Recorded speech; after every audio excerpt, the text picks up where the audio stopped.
Good morning, student. Today we will learn about the second form of business organization, that is Hindu undivided family business. This is the oldest form of business organization, exists only in India. Hindu undivided family business is run by the family members, in which the head of the family is known as Karta and rest family members are known as co-partners. This form of organization is governed by the Hindu law or Hindu Succession Act 1956. Now let us learn about its features. How this form of organization is established. It is, as I said, it is formed or governed, or its operations are carried out under the Hindu Succession Act 1956. For membership, it requires minimum of two people, out of which one should be male. Karta is the eldest male member of the family who has to take all the decisions regarding the business. On the other hand, co partners are those family members who, by birth, has interest in the joint property of the family, whether inherited or acquired by the family.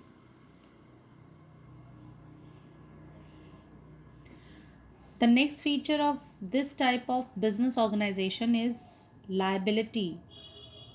As I said, in this type of business organization, Karta is there and co-partners are there, other family members. तो liability of Karta remains unlimited. Unlimited का मतलब है कि in case of recovering the debt or paying off the loans, his personal assets can be claimed. On the other hand, the remaining family members enjoy limited liability, means their liability will remain limited up to their share in the capital of the family. The next feature of this organization is sharing of profit and losses. So, in this type of business organization, all the members of Hindu undivided family have equal rights. They share profit and loss in on equal basis. The next feature is control. The control of the business is enjoyed by the Karta, the eldest male member of the family. He takes all the major decisions and authorizes to manage the business.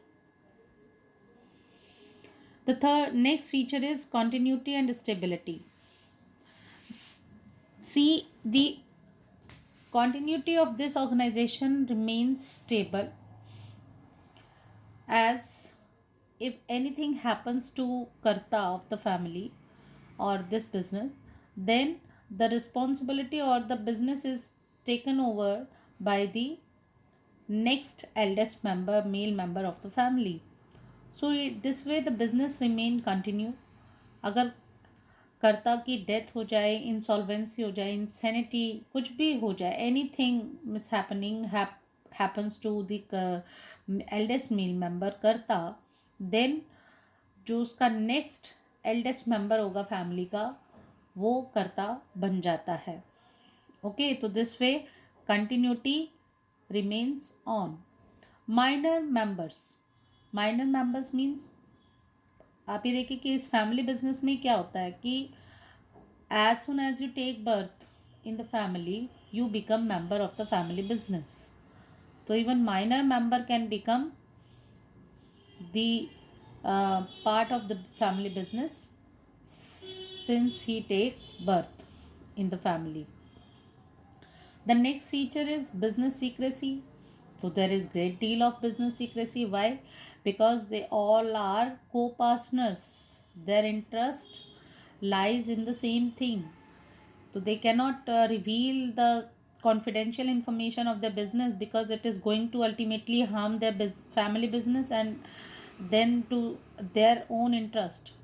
So there is this becomes obligatory for every member to maintain the privacy and secrecy of the business information.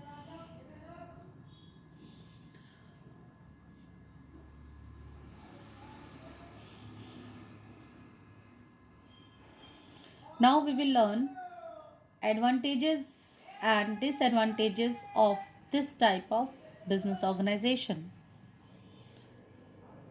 First of all, advantages. In advantages, we will enjoy ease of formation of this type of organization, because there are no much legal formalities in order to start this type of business. Second is continuity of operations.